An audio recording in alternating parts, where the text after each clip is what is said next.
Hello and welcome to the second episode of the J&J Pod. I'm your host Jack. And I'm Josh. And today we're going to be talking about a lot of different topics regarding current events and how we feel about them. Josh, do you want to kick us off? Jack and I were too lazy to come up with an idea for today. So we decided Not true. We decided to just talk about the current events. Hopefully last week's episode is up and running by the time people hear this, which we covered the 2022 election. But regardless, yeah. So some of the topics I want to talk about are, well, of course, John Fetterman. John Fetterman. Let's start with that. What do you want to talk about? I was just reading an article lately, about Fetterman and his health issues are becoming actually a big problem in his campaign. Yeah. It's like bad. He hasn't done debates. He has trouble. He slurs his words. It's a real. He was like giving a speech. And there was like a couple times where he was just combining random words, and he just didn't sound all there. But it was the 13-minute speech. Most of it was pretty good. But regardless, Dr. Oz, who is his opponent, the Republican nominee, has been gunning for Fetterman for that.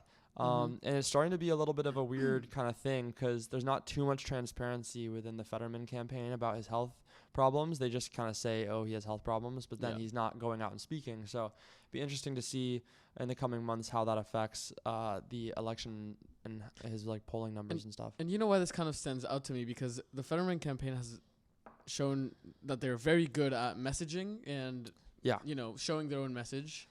And they're not doing very well here. I think before when Dr. Oz was making fun of him for his health issues, everyone was like, oh, he's fine. He's kind of a douchebag for making fun of him. And now he's kind of, it's true what he's saying, right? He is having real issues, and I think it doesn't look good. Even for people who support Fetterman, the messaging strategy isn't totally there. Yeah, I agree. You want to go on to the next topic? I want to talk about a couple of things. First, today was the Queen's funeral. Oh, yeah, that's right.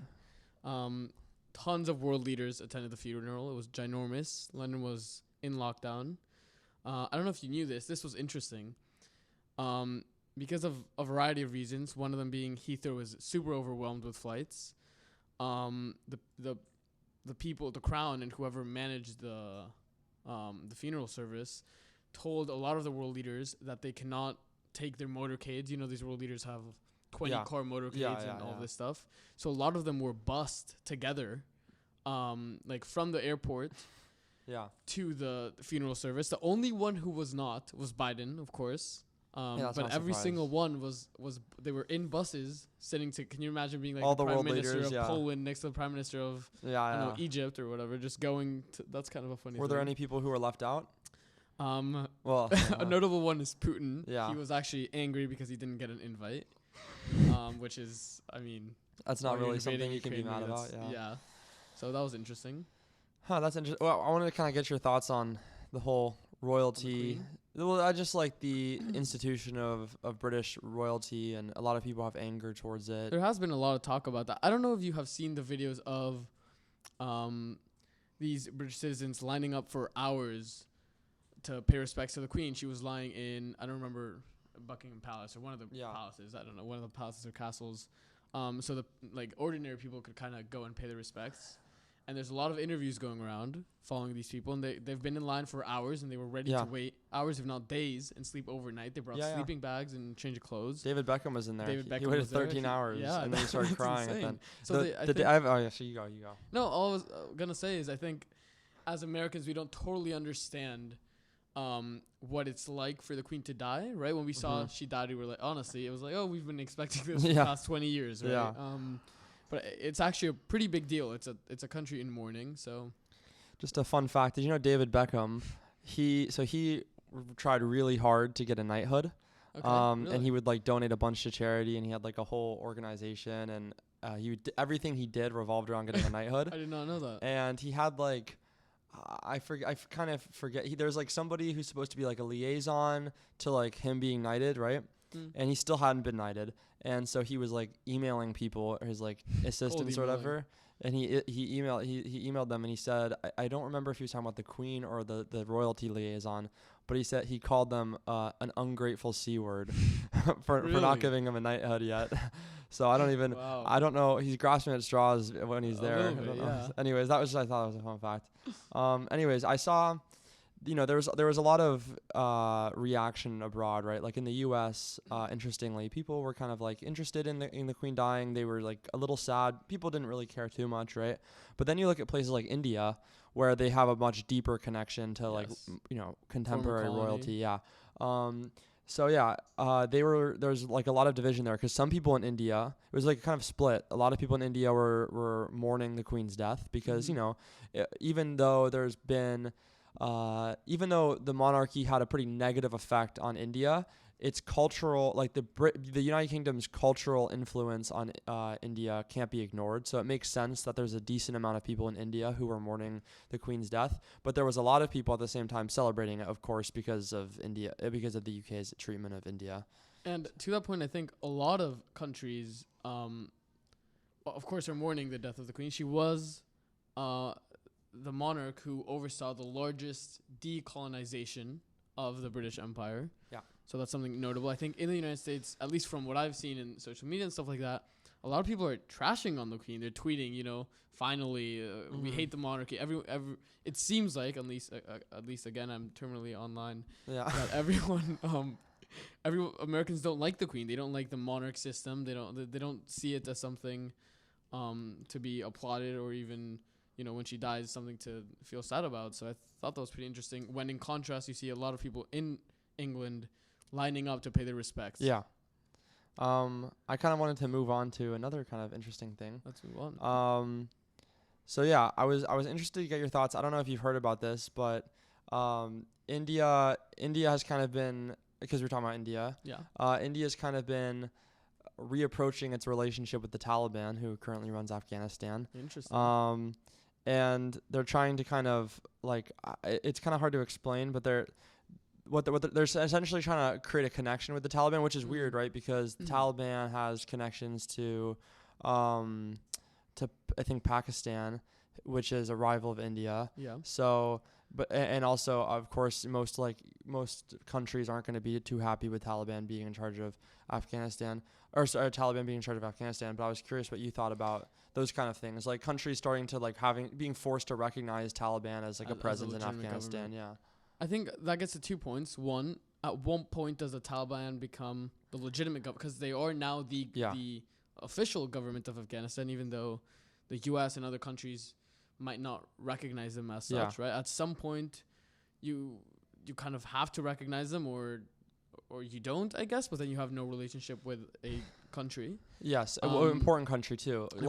Some of the analysts have been saying that if India doesn't create at least some sort of connection with the Taliban, then Pakistan is going to gain a huge amount of power over India in the South Asian kind of hemisphere. Because they'll get allied with Afghanistan, right? And Afghanistan does have a lot of important natural resources and trade routes and all these types of things that are important for not only like the geopolitical climate, but also like the economic climate as well. Yeah, if you don't create relations with them, someone else will fill that void, and then they might be your adversaries, right? And to the point of India, India's I don't know how much you know about India's kind of foreign policy approach, but we've seen this a lot through Ukraine and with Russia and China. India has an extremely practical approach to foreign policy, right? They don't agree with Russia's invasion of Putin. With Putin's invasion of Ukraine. I don't know why I said that.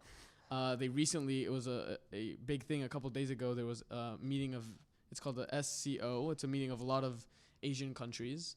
And the Prime Minister of India spoke directly and publicly against Russia's invasion of Ukraine, which is the first time he's done it to this level. And at the same time, they're buying a lot of oil from Russia, and they're buying a lot of self-defense weaponry from Russia in order to protect themselves from Russia. So there's this kind of balance where they're very practical. They say this is the best thing. It might not be, morally okay, or we might get some pushback from other countries, but this is kind of how we conduct our foreign policy. What pushback would they kind of get? Because obviously a lot of countries are are almost forced to cut off all connection with Russia because, or else they'll get pushback from Like the U.S. sanctions and So then, why and what kind of math is India doing where they're like, okay, we're not going to get that much pushback? Because that's kind of surprising to me. Do you know? I think multiple things. One, India's too important to get the pushback that other countries might get. Right? Yeah. If you're a small country in the Caribbean and you're accepting oil from Russia, even though it might be sanctioned by the U.S. Yeah. The U.S. doesn't care about you much. They're going to sanction you as well to prove a point. But if you're sanctioning India, that is an incredibly important ally in the world. Yeah, it's for sure. Fourth, fifth largest economy now. And it's rapidly growing. Rapidly growing. And recently overtook the UK's economy. Yep. Yeah, that's right. I forgot about that. Yeah. There was also geopolitically, it's incredibly important to countering Pakistan and China for the U.S. and the West. Yeah. So they're kind of, they're bending the lines of what the U.S. might say that is right or wrong. Yeah. But again, it's working for them. That's kind of their own approach. That's interesting. And are there any more international affairs problems going on, Mr. International Relations? Two big ones. One, I don't know how knowledgeable you are with the Iran deal that's trying to be they're trying to do it again. Yeah. It kind of it was looking like something was coming out. The EU has kind of been an arbiter to this between the US and Iran unofficially. And then a week ago and more recently, there's been a lot of talks of how it's kind of completely deteriorated again. Yeah, not surprising. So who knows what's going to happen with that? It has a lot of implications for the Middle East, Israel, Saudi Arabia, all of these countries. That's something else to keep an eye on. That's definitely an interesting one. I think, you look at the impacts of Trump's presidency, and that was certainly one of them. He had a very unique way of doing foreign policy. Yes. And, historically, regardless of whether you're Democrat or Republican, you kind of try to maintain what your predecessor was doing because then it can be very disruptive to the what's going on abroad, right? Yeah, exactly. So how reliable a country is too, right? Yeah, exactly. Switch every 4 years. That's kind of an issue. And understandably, to Iran, it was on the U.S. because the U.S. pulled out of it. Yes. And then Biden came in, and I didn't really understand this ever from the Biden administration when he first came into office. He said, if we're going to go back to the table and figure out a nuclear deal, then Iran has to stop all of their enrichment programs. So essentially, they were saying if we're to do the deal, Iran has to do all that stuff first before we give up our part, which is kind of unfair, especially given that the U.S. was the one who pulled out. Yeah. So that was kind of weird, and it's also not surprising that I didn't know that, but you said that it's likely that it's going to fall through, and that's not surprising because Iran's currently, I think they're called prime minister or president. I don't actually know the specific title of their their leader, not the supreme leader, but the actual political guy. Yeah. He's much more conservative and much more anti-U.S. than the last one, and he was very anti-U.S. So that doesn't help the U.S. either. And also it's important to know, at least for Iran, I know you know a decent amount about Iran. For Iran's political structure, being anti-U.S. is a very big part of who they are, right? Conceding, even if it might be beneficial for them, and I think you could argue this is beneficial, right? The JCPOA or Iran deal would lift lots of sanctions on Iran. They would they're basically diplomatically isolated, right? It would be good for them. Saying, hey, we're conceding to the United States, who we've been calling this horrible terrorist state for decades, right? Kind of undermines the legitimacy of that political framework. Yeah. Do you think that if you're looking at this from Iran's point of view, right, getting nukes for them gives them, and you like this topic, but it gives them a lot of power in the region that they don't have right now. Now, if then their standards of living would drastically improve if they figured out another deal with the U.S. And the other countries involved. But to them, does that kind of power that they get from having nukes maybe outweigh the sanctions or whatever? Because then maybe once they get that power, then they're able to leverage that to then get a little bit better standard of living or whatever. I don't know. I'm gonna be honest. You go. Sorry. You go. I'm gonna be honest. I think in Iran's mind, they don't genuinely want to attain nukes. They might want to get to. I think they've. A couple of years ago, the most they had enriched was 5% of enrichment uranium, right? Yeah. And when you get to 90, that's when a nuclear weapon can become feasible. Right now, they're at 80 something, and they easily could, or at least it's reported that they basically could get to a level where they could make a nuclear weapon. But I think the costs of actually attaining that weapon are extremely, extremely high, mostly because, honestly, I don't believe the countries in the region, notably Israel, would allow them to get them. Well, Israel has spies Israel's been a pain in Iran's ass about this whole thing. Yes. And you guys. And I think if it got to a level where Israel genuinely thought that they were, I don't know, days away of getting it, it would be basically all out war. The U.S. would support this. Yeah. You think so? That you think that the U.S. would support a war against Iran if they got nukes? Yes. Why? Before they got nukes, not if they got nukes. Oh. Right? Why before? Because. Well, I'm sorry, not why before, but why do you think? Why do you think that the U.S. would? Oh, I suppose that would make sense because then they might as well go to war. I don't know because multiple reasons, right? One, the U.S. really doesn't want Iran to get nukes. If Iran gets nukes, that opens the door for a country like Saudi Arabia to get nukes. Yeah. A country like Japan to get nukes because China's right there. A country like it's kind of a domino effect. Yeah, that's true. You don't want someone you don't like having nukes, and the U.S. does not like Iran. Yeah. Right. They fund terrorists. Whatever you want to say. The U.S. does not have a favorable position towards Iran. Yeah, that's true. Yeah, that makes sense. Iran, again, does not like Israel, and the U.S. likes Israel. I don't think, but yeah, that's true. I just don't know if Israel would want to go to war with Iran because, Israel is very much, like, they're very protective people. Yes. So it's like, I'm not sure that they would, even if Iran was, like, about to get nukes, I'm not sure that Israel would engage in, like, war with them.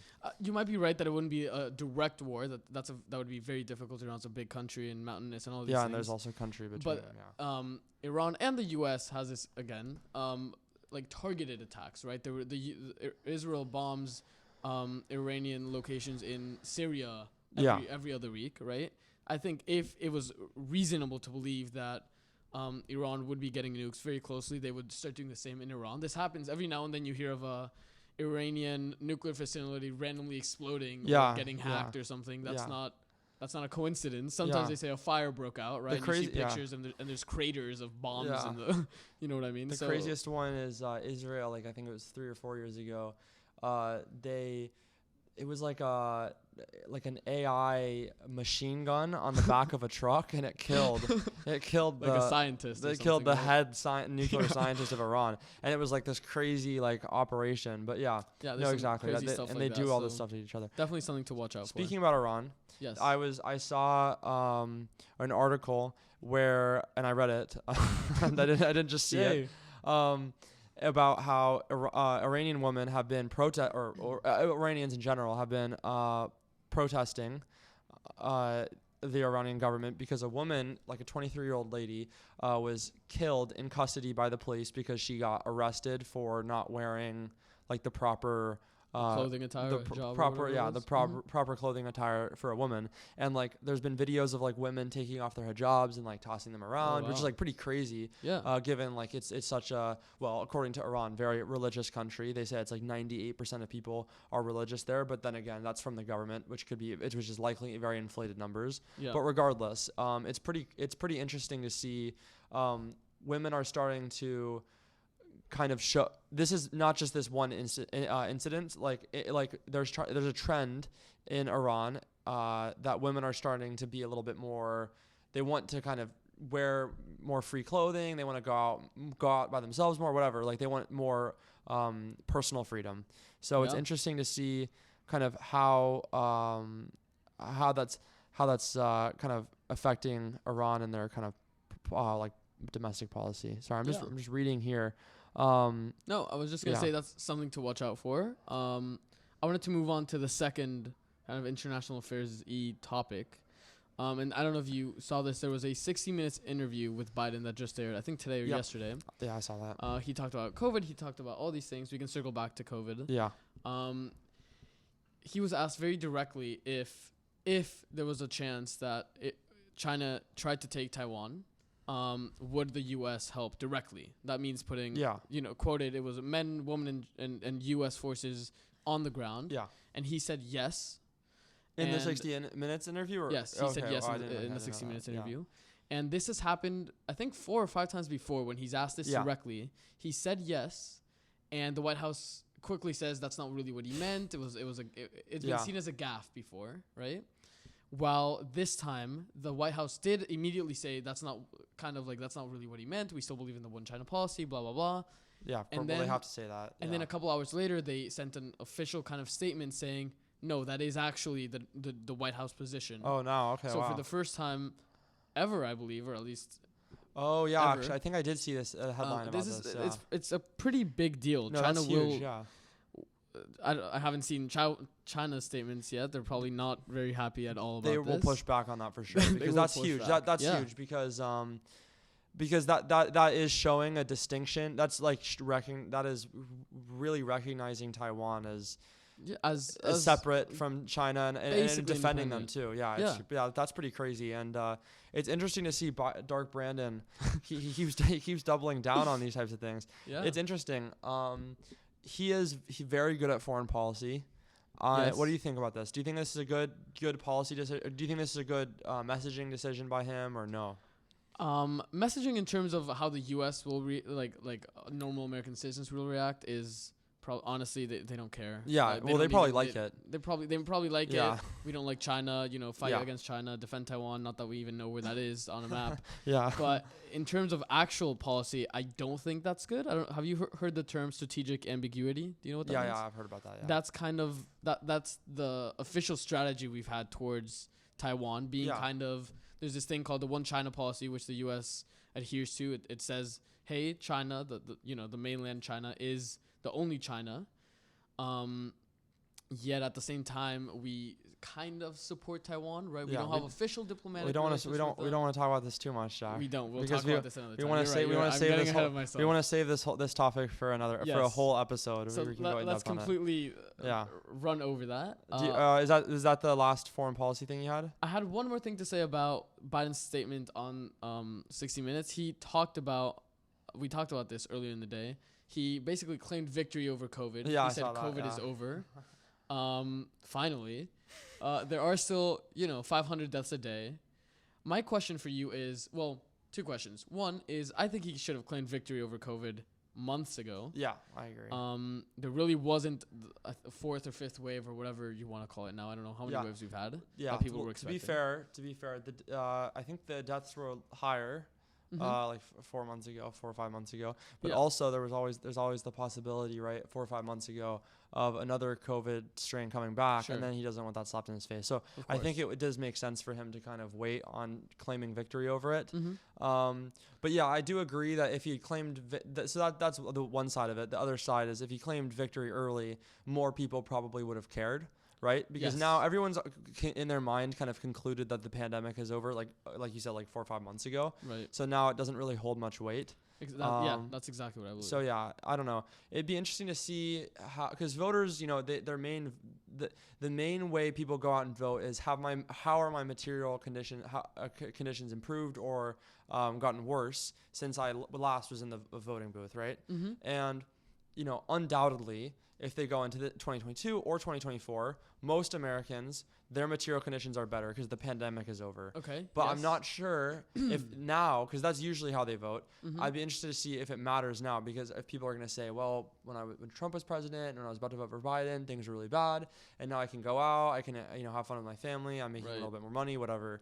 I wonder if that's kind of going to help him, or if it doesn't matter at all. If people have just been like, oh, COVID's over, and they don't attribute it to Biden at all. I kind of agree. And again, we need to remember that inflation and gas prices matters a lot to voters. So that is something else to weigh.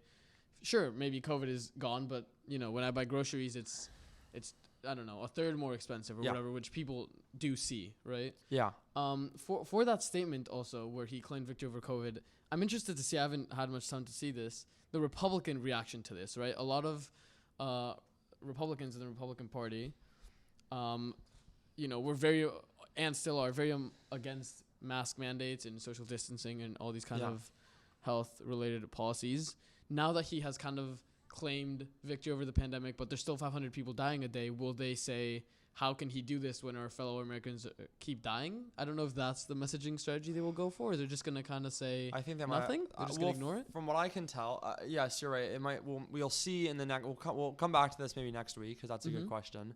Because next week we can see whether Republicans act like that or not. Right. But my prediction is, They probably won't say much because it's just like there's better things for them to talk about right now and hammer home going into election season, right? There's better things than COVID because they know that they're not going to energize their base by saying, oh, look how bad COVID is still or something. You know what I mean? That's the last thing that their voters want to hear.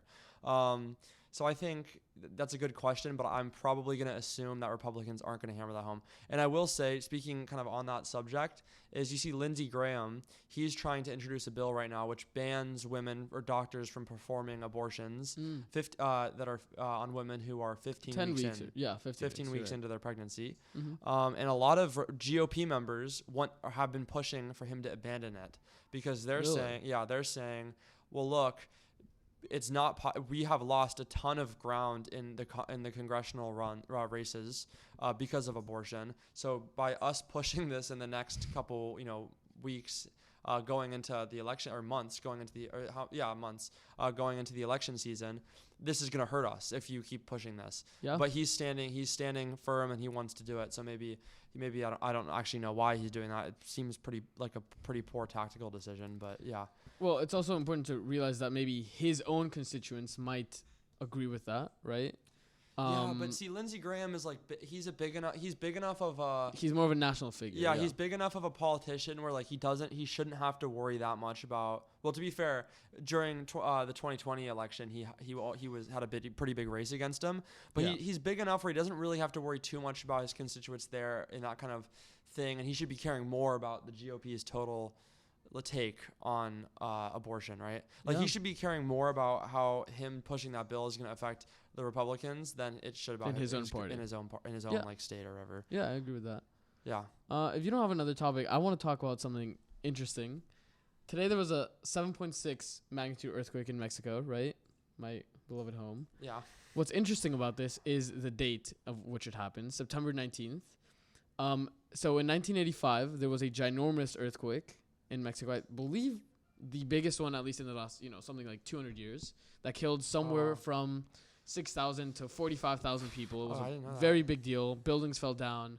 When I talked to my family members about this, they're like, yeah, it was tremendous, right? And that was on September 19th. And so every September 19th, I believe at noon, there is a siren of an earthquake, right? To kind of, so everyone gets out of their cars and they have 5 minutes of silence or something. And again, September 19th, this happened in 1985. In 2017, on September 19th, there was another very, very big earthquake in Mexico. It was also like a 7 magnitude earthquake. And people didn't believe it because it was, was it the real siren or was it the siren that is used to commemorate the 1985 earthquake? So that a lot of people didn't leave their homes because they're like, oh, really? Again, a siren again? Because it was an hour after the first siren, right? This was in 2017. Yeah. And this happened again 5 years later on the same day, September 19th. What? So it's interesting.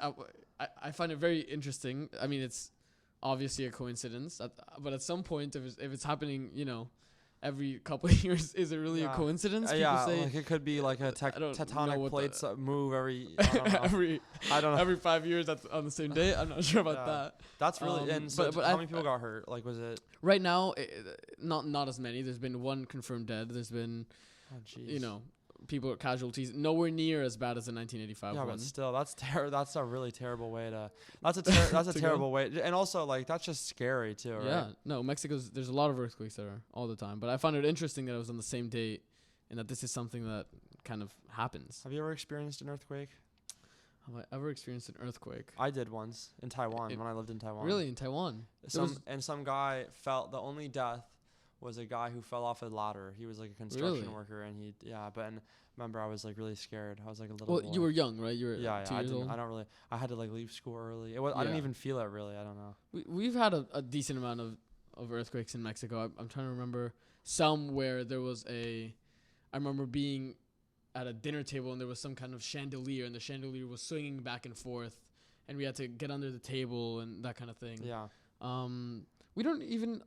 Me living in California, I never really felt too many earthquakes. I don't know about your No, Harrisburg I haven't felt experience. any of that. There was always like you'd always hear about one, but you never like feel it. Yeah, well, the big one. I'm The big terrified. one is coming. I'm terrified of the big one. The Dwayne the Rock Johnson movie. That's so scary. Like, and you know, it's obviously dramatized, but like a lot of people are gonna die that day. Yeah. And it's like that's why I came over to the East Coast. I'm trying to run away from that. From the big one. Anyways, I wanted to talk about this is the last topic I had written down. I texted you about this earlier. Another victory for Dark Brandon. Yes. So there recently the U.S. Railroad. Yes. So the U.S. Railroad unions, because there's different unions across America who operate under who work for the workers of.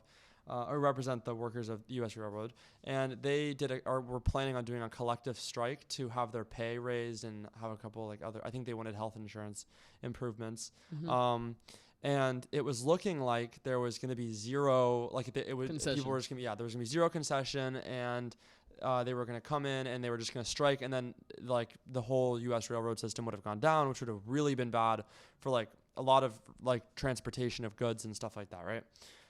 Anyways, the Biden administration elected a whole council of representatives to go in, and this was from Biden too, to go in and kind of figure out a deal. And they were able to raise worker pay, I think is it $3? Oopsies, $3. I'm reading it right now. 24% increase in pay and a $5,000 bonus. So that's nothing small at all. Yeah, not at all. And but there was no healthcare improvements. But but again, that's what happens when you compromise, right? And that's what Biden's whole thing. You know, people crap on him a lot, but I will say his two best things are foreign policy and compromise. Yeah. And so this is a pretty good reflection on Biden and what he's trying to do. But yeah, this was pretty good. Marty Walsh was on Twitter. He was getting really gassed. He's the Secretary of Labor, yeah, and he was getting really gassed up about it. Yeah. He's former mayor of Boston. Oh, yeah, that's right. I forgot about that. Greatest city in the East Coast. But yeah, Biden had a huge victory there. I don't actually know if Americans really care, but you know, policy-wise, it's a good victory because you get to raise worker wages, which is good for him because he's Democrat, and then you also don't have a strike on the railroads. So yeah. And I think I also read this somewhere that this doesn't happen often, where the president gets intimately involved in these kind of negotiations. Yeah. And there were reports that he was in the Oval Office, or it might have been through Zoom, and he was talking to both sides, right? The railroad unions and then the railroad employers. Yeah. And Biden seemed kind of puzzled at the employers who didn't want to concede, and he kind of directly called them out and said something along the lines of, why, like, I don't really understand why you wouldn't do this, or something like that.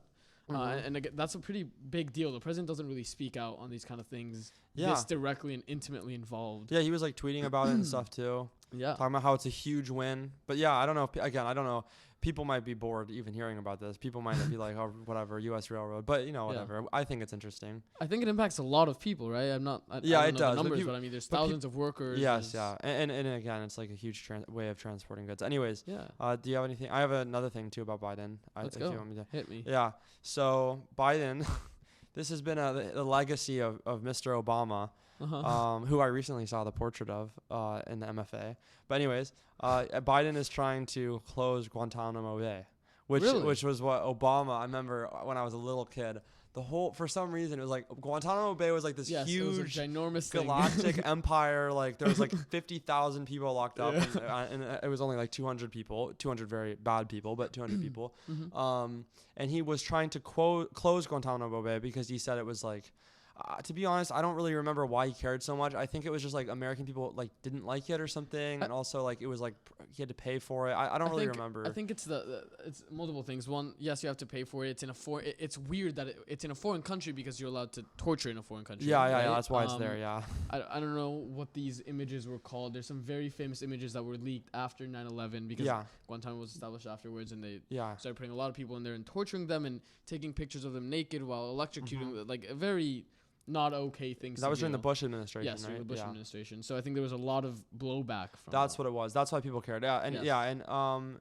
good old Dick Cheney was. I mean, he probably wanted the torture to go up. He definitely did. He was probably in Guantanamo himself if he could have. But anyways, regardless, Biden is trying to close it down. I really don't understand. I read it and I still haven't really been able to gather. I don't know if you have any information on this, why it's been so difficult for them to close it.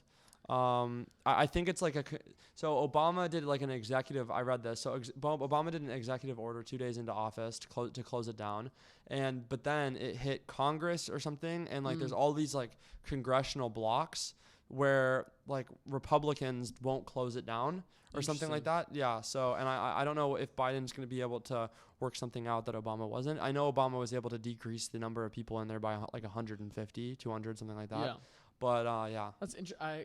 I honestly hadn't really thought about why, if presidents or at least Obama and Biden have tried to close this down, why it's so difficult to do so. Yeah. I think there has been Trump. He did something like he opened a new courtroom at Guantanamo Bay. Yeah, or something like that. For $4 million. Yeah, I just read that when you said that. So I think they're trying to solve the issue. I'm not sure why they can't just close it. I don't know how easy that would be, right? It is a facility that costs hundreds of millions of dollars a year to maintain.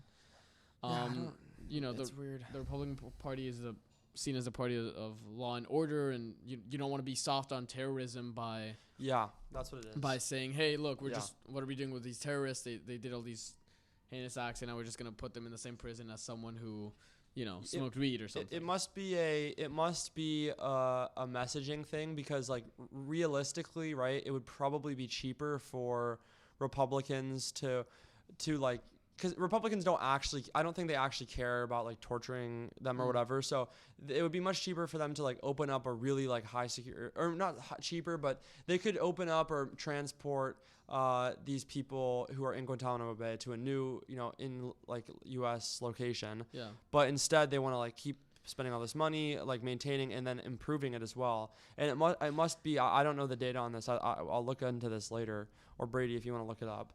But I don't know if people who like Republicans in like the Midwest or whatever care about Guantanamo Bay. Like, do they like it? Do they think it's a good thing? And I must say, I'm a little.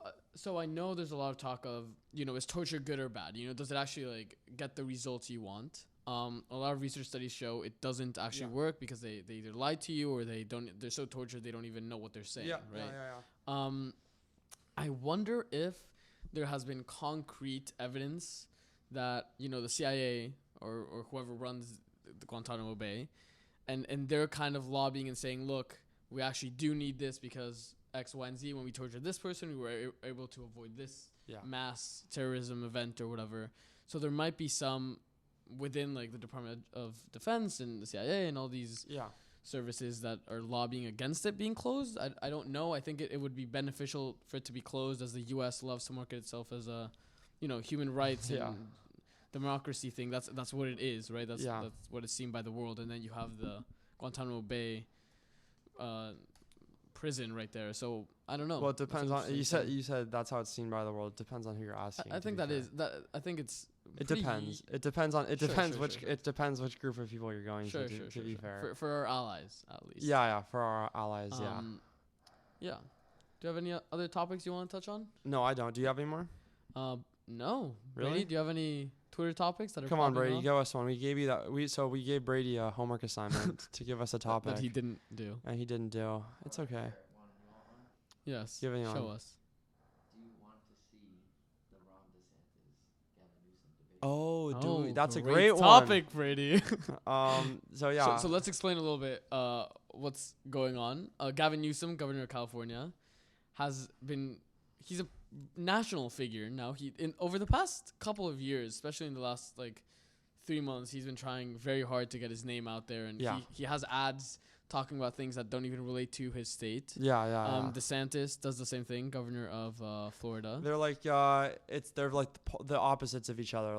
They're similar in age, similar in stardom in their own parties. Mm-hmm. They both lead the biggest states of their respective parties. They are literally yin and yang, right? Yes. And they're both being poised by their own people to run for president. Yes. They are literally polar opposites, but they're it's the yin and yang. So yeah, what do you think about that? I'd love to see it personally. It's entertaining. I know we love the entertainment. Yeah. I don't know. I think of course it would be entertaining to see the night of the Democratic Party and the night of the Republican Party go at it. because again, it'll be more lively than a presidential debate because they don't have that ginormous of stakes, right? They're not even running for. Yeah, Reportedly, yeah. they're not running yet. We'll see. I don't know if it's. We were talking about this the other day. I don't know how good that is for the country, where governors are now these national figures Yeah. that are, debating and becoming these like kind of pseudo presidents, right? Yeah. So I don't know how I feel about that. Pseudo presidents. I've got to start coining that. Pseudo-presidents, right? No, I agree. I definitely think it's kind of a little bit performative, and the U.S. is starting to kind of have this problem. And I'm gonna blame this on Trump because I think Trump really added this level of entertainment to politics, where people really like politics because it's like sitting down and watching Keeping Up with the Kardashians or a Are You the UFC One? fight, yeah. Yeah, or a UFC fight or whatever. That's what Trumpism is all about. Yes. And, we're seeing both sides of the spectrum now playing into this. Another person who we might have forgot about is Marjorie Taylor Greene. She challenged AOC to a debate. Which Yes, again, right? and I'm not criticizing people for this. I would pay money to watch Marjorie Taylor Greene Yes. versus AOC. I would pay money, less money, but I'd still pay money to watch Newsom versus DeSantis. Yes. But it is kind of, it feels performative. It's not productive, right? Neither of them are going in to have their minds changed. Yeah. So I don't know. You're right. It is almost like a pseudo presidential debate. Yeah. We'll see. I don't think DeSantis is going to agree to it. But do you know, Brady, if he has he responded to it? It almost, I don't know. I think he has DeSantis has nothing to gain, right? And I also think DeSantis is under a lot of fire, right? A lot of heat right now because he sent a bunch of undocumented. We haven't talked about this. Yeah, we didn't actually. We forgot to. A bunch of undocumented individuals to Martha's Vineyard here from in Florida. So he has been under fire from everyone. So it is not a good time for him to go to a debate. Whereas Newsom, I don't know. There's nothing really to get him on right now. And so for those who don't know, again, DeSantis is this big national figure. He is showing interest in running for president in 2024. He sent, I think the number was something about 50 or 60 undocumented illegal migrants that were in Florida.